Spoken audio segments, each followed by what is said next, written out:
The new physics भन्ने निबन्ध चाहिँ फ्रिड्जोफ कार्पाले लेखेका हुन्। उनी चाहिँ एक अस्ट्रियन वैज्ञानिक हुन् र उनले चाहिँ the Tao of physics, the turning point जस्ता महत्त्वपूर्ण पुस्तकहरू लेखेका छन्।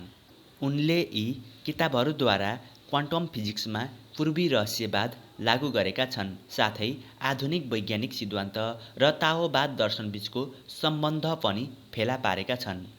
द न्यू फिजिक्स चाहिँ द टर्निङ पोइन्ट किताबको एउटा अंश हो, जहाँ कार्पाले आधुनिक भौतिक विज्ञानको क्षेत्रको सर्वेक्षण गर्छन् र भौतिक ब्रह्माण्डलाई बुझ्ने नयाँ तरिकाहरूको बारेमा लेख्छन्। आधुनिक भौतिक विज्ञानको सुरुमा एक व्यक्ति अल्बर्ट आइन्स्टाइनको असाधारण बौद्धिक उपलब्धि खडा छ। 1905 मा प्रकाशित 2 लेखहरूमा आइन्स्टाइनले वैज्ञानिक विचारमा 2 क्रान्तिकारी प्रवृत्तिहरू सुरु गरे। एउटा उनको सापेक्षताको विशेष सिद्धान्त थियो, अर्को विद्युत चुम्बकीय विकिरणलाई हेर्ने नयाँ तरिका थियो। पूर्ण क्वान्टम सिद्धान्तको खोज 20 वर्षपछि भौतिकशास्त्रीहरूको समूहद्वारा गरियो, तथापि सापेक्षता सिद्धान्त यसको पूर्ण रूप लगभग पुरै आइन्स्टाइनद्वारा निर्माण गरिएको थियो। आइन्स्टाइन प्रकृतिको अन्तर्निहित सद्भावमा दृढतापूर्वक विश्वास गर्थे र उनको वैज्ञानिक जीवनभरि उनको गहिरो चिन्ता भौतिक विज्ञानको एक एकीकृत आधार खोज्नु थियो। उनले शास्त्रीय भौतिकीका 2 अलग-अलग सिद्धान्तहरू इलेक्ट्रोडायनामिक्स र मेकानिक्सका लागि साझा ढाँचा निर्माण गरेर आफ्नो लक्ष्यतर्फ अघि बढ्न थाले। यो ढाँचालाई सापेक्षताको विशेष सिद्धान्त भनिन्छ। यसले शास्त्रीय भौतिक विज्ञानको संरचनालाई एकीकृत र पूरा गर्यो, तर एकै समयमा यसले अन्तरिक्ष र समयको परम्परागत अवधारणाहरूमा आमूल परिवर्तनहरू समावेश गरियो र यसरी न्युटोनियनले विश्व दृष्टिकोणको एउटा आधारलाई कमजोर बनायो। 10 वर्षपछि आइन्स्टाइनले आफ्नो सापेक्षताको सामान्य सिद्धान्त प्रस्ताव गरे, जसमा गुरुत्वाकर्षण समावेश गर्न विशेष सिद्धान्तको रूपरेखा विस्तार गरिएको छ। यसमा स्थान र समयको अवधारणाहरूको थप ठोस परिमार्जनहरूद्वारा अभिलेख गरिएको छ। 20औं शताब्दीको भौतिक विज्ञानको अर्को प्रमुख विकास परमाणुहरूको प्रयोगात्मक अनुसन्धानको परिणाम थियो। शताब्दीको अन्त्यमा भौतिकशास्त्रीहरूले परमाणुहरूको संरचनासँग सम्बन्धित धेरै घटनाहरू पत्ता लगाए, जस्तै एक्स-रे र रेडियोएक्टिभिटी, जुन शास्त्रीय भौतिकशास्त्रको सन्दर्भमा अकल्पनीय थियो। गहन अध्ययनको वस्तु हुनको अलावा यी घटनाहरू धेरै सरल तरिकाहरूमा प्रयोग गरिन्थ्यो, जुन चाहिँ पदार्थको अनुसन्धान गर्न नयाँ उपकरणहरूको रूप थियो। उदाहरणका लागि, रेडियोधर्मी पदार्थहरूबाट निस्किने तथाकथित अल्फा कणहरूलाई परमाणुको भित्री भाग पत्ता लगाउन प्रयोग गर्न सकिने उपपरमाणविक आकारको उच्च गतिको प्रोजेक्टाइलहरू मानिन्थ्यो। आणविक र उपपरमाणविक संसारको यो समाप्तिले वैज्ञानिकहरूद्वारा अनौठो र अप्रत्याशित वास्तविकताको सम्पर्कमा ल्यायो, जसले उनीहरूको विश्व दृष्टिकोणको जग चकनाचुर पार्यो र उनीहरूलाई पूर्ण रूपमा नयाँ तरिकामा सोच्न बाध्य तुल्यायो। विज्ञानमा यस्तो पहिले कहिल्यै भएको थिएन। कोपर्निकस र डार्विन जस्ता क्रान्तिहरूले ब्रह्माण्डको सामान्य अवधारणामा गहिरो परिवर्तनहरू ल्याएका थिए, जुन परिवर्तनहरू बुझ्न गाह्रो थिएन। तथापि 20औं शताब्दीमा भौतिकशास्त्रीहरूले पहिलो पटक ब्रह्माण्ड बुझ्ने आफ्नो क्षमतामा गम्भीर चुनौतीको सामना गरे। प्रत्येकचोटि जब तिनीहरूले प्रकृतिलाई शारीरिक प्रयोगमा प्रश्न सोधे, प्रकृतिले विरोधाभासको साथ जवाफ दियो र उनीहरू जति धेरै परिस्थितिलाई स्पष्ट पार्न थाले, विरोधाभासहरू उति तीखो हुँदै जान्थे।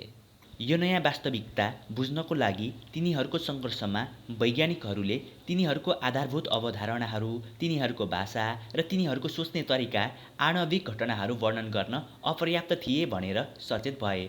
तिनीहरूको समस्या बौद्धिक मात्र थिएन, तर गहन भावनात्मक र अस्तित्वको अनुभव समावेश थियो। तिनीहरूले सामना गरेका विरोधाभासहरू आणविक भौतिकशास्त्रको एक आवश्यक पक्ष हो भन्ने तथ्यलाई स्वीकार गर्न भौतिकशास्त्रीहरूलाई लामो समय लाग्यो। अन्ततः तिनीहरूले त्यो सिद्धान्तको सटिक र सुसङ्गत गणितीय सूत्र फेला पारे। क्वान्टम सिद्धान्त वा क्वान्टम मेकानिक्स शताब्दीको पहिलो 3 दशकहरूमा Max Planck, Albert Einstein, Niels Bohr, Louis de Broglie, Erwin Schrodinger, Wolfgang Pauli, Werner Heisenberg, Paul Dirac लगायतका भौतिकशास्त्रीहरूको अन्तर्राष्ट्रिय समूहद्वारा तयार गरिएको थियो।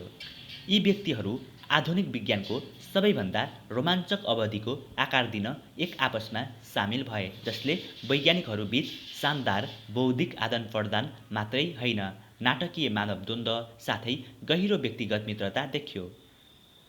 क्वान्टम सिद्धान्तको गणितीय ढाँचा पूरा भएपछि पनि यसको वैचारिक रूपरेखा स्वीकार गर्न कुनै पनि हिसाबले सजिलो थिएन। भौतिकशास्त्रीहरूको वास्तविकताको दृष्टिकोणमा यसको प्रभाव साँच्चै छरपष्ट थियो।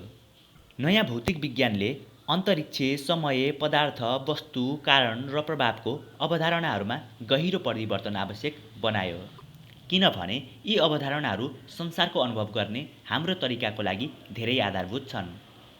आइन्स्टाइनले भौतिक विज्ञानका नयाँ अवधारणाहरूसँग सामना गर्दा उस्तै झड्का अनुभव गरे जस्तो कि हाइजेनबर्गले गरेका थिए, र उनले हाइजेनबर्गको जस्तै शर्तहरूमा आफ्ना भावनाहरू वर्णन गरे कि नयाँ प्रकारको ज्ञानको लागि भौतिक विज्ञानको आधारभूत प्रयासहरू पूर्ण रूपमा असफल भयो। आधुनिक भौतिकशास्त्रले ल्याएका वास्तविकताका हाम्रा अवधारणाहरूमा भएका परिवर्तनहरूबाट एक सुसङ्गत विश्व दृष्टिकोण उभिएको छैन। यो दृष्टिकोण सम्पूर्ण भौतिक विज्ञान समुदायद्वारा साझा गरिएको छैन, तर धेरै प्रमुख भौतिकशास्त्रीहरूद्वारा छलफल र विस्तार गरिएको छ जसको विज्ञानमा रुचि छ।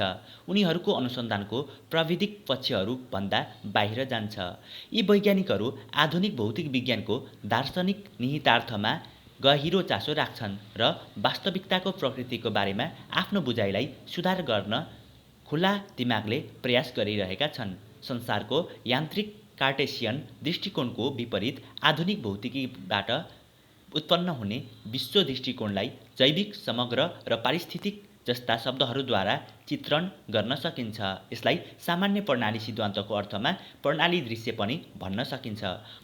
ब्रह्माण्ड अब धेरै वस्तुहरूको भिडबाट बनेको मेसिनको रूपमा देखिँदैन, तर एक अदृश्य, गतिशील, सम्पूर्ण रूपमा चित्रण गर्नुपर्छ जसको भागहरू अनिवार्य रूपमा अन्तर्सम्बन्धित छन् र ब्रह्माण्डीय प्रक्रियाको ढाँचाको रूपमा मात्र बुझ्न सकिन्छ। पूर्वी विचारले ठूलो सङ्ख्यामा मानिसहरूलाई प्रभाव पार्न थालेको छ र ध्यानलाई अब उपहास वा शङ्काको रूपमा हेरिएको छैन। वैज्ञानिक समुदायभित्र पनि रहस्यवादलाई गम्भीर रूपमा लिएको छ। वैज्ञानिकहरूको बढ्दो सङ्ख्या सचेत छ कि रहस्यवादी विचारले समकालीन विज्ञानका सिद्धान्तहरूलाई एक सुसङ्गत र सान्दर्भिक दार्शनिक पृष्ठभूमि प्रदान गर्दछ।